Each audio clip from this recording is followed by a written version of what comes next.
അവള് പറയുന്നത് മുഴുവനും വിശ്വസിച്ച് എന്റെ നേരെ പടക്കി വന്നാ അനുഭവിക്കേണ്ടി വരും.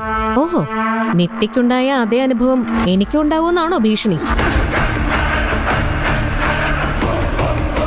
അതോ റൂബിക്കുണ്ടായ അനുഭവം? നീ എന്തൊക്കെയാ പറയുന്നേ?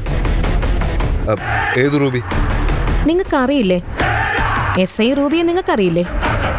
വിഷം കൊടുത്ത് കൊന്ന റൂബിയെ ഇത്ര പെട്ടെന്ന് മറന്നോ? ആര് വിഷം കൊടുത്തു കൊന്നു? വിഷം അകത്ത് എന്നാ മരിച്ചത്, അതും സ്വയം കഴിച്ചതാ. ആത്മഹത്യയായിരുന്നു.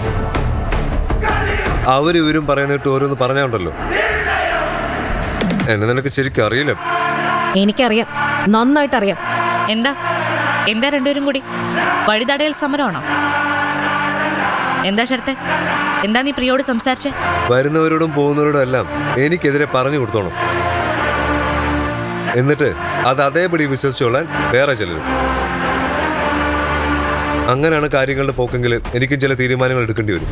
ഓ, എടുത്തോ. എന്നിട്ടത് നടപ്പാക്കാനും ശ്രമിക്കും. ഞാനും ചില തീരുമാനങ്ങളൊക്കെ എടുത്തു വെച്ചിട്ടുണ്ട്.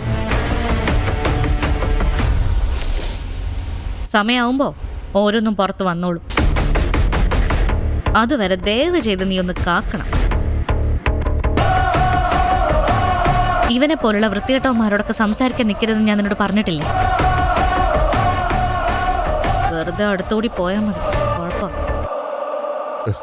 പ്രിയവാ, നിക്കേ, ചോദിച്ചതിന് മറുപടി പറഞ്ഞിട്ട് പോയാൽ മതി. നീ എന്നെ തൊണ്ടടി.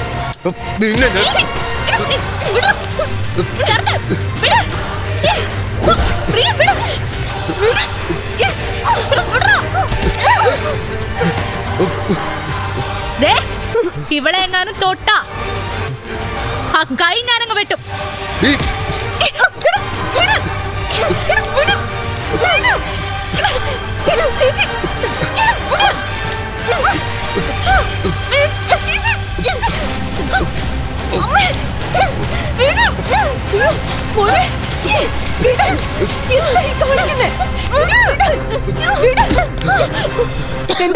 എന്താ ഇവിടെ പ്രശ്നം?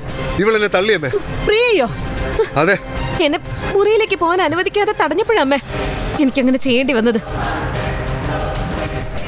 എല്ലാത്തിനും കാരണം ഇവരൊറ്റ ഒരുത്തിയ. ഏഷ്യനെറ്റ് കൊടുക്കല്ലേ, അത് വിശ്വസിക്കാൻ ഇവളും. നീ ആരാണെന്നുള്ള ചിത്രം മുൻകൂട്ടി പറഞ്ഞു കൊടുക്കണമല്ലോ, അല്ലെങ്കിൽ അബദ്ധത്തിൽ ചെന്ന് ചാടിയാലോ. അതേ ഞാൻ ചെയ്തുള്ളൂ. എന്തേ, ഞാനത് ചെയ്യാൻ പാടില്ലായിരുന്നോ? മതി പറഞ്ഞത്. ഇതൊരു മരണം നടന്ന വീടാ, ആ വിചാരം വേണം എല്ലാവർക്കും. അമ്മ എന്തറിഞ്ഞിട്ടാ ഈ പറയുന്നത്? ഒരു പെൺകുട്ടി നടക്കുമ്പോ മുമ്പിൽ വന്ന് കൈ കൊണ്ടുതാ ഇങ്ങനെ തടഞ്ഞ അവള് പിന്നെ എന്താ ചെയ്യേണ്ടത്? ഞാനങ്ങനൊന്നും ചെയ്തിട്ടില്ല.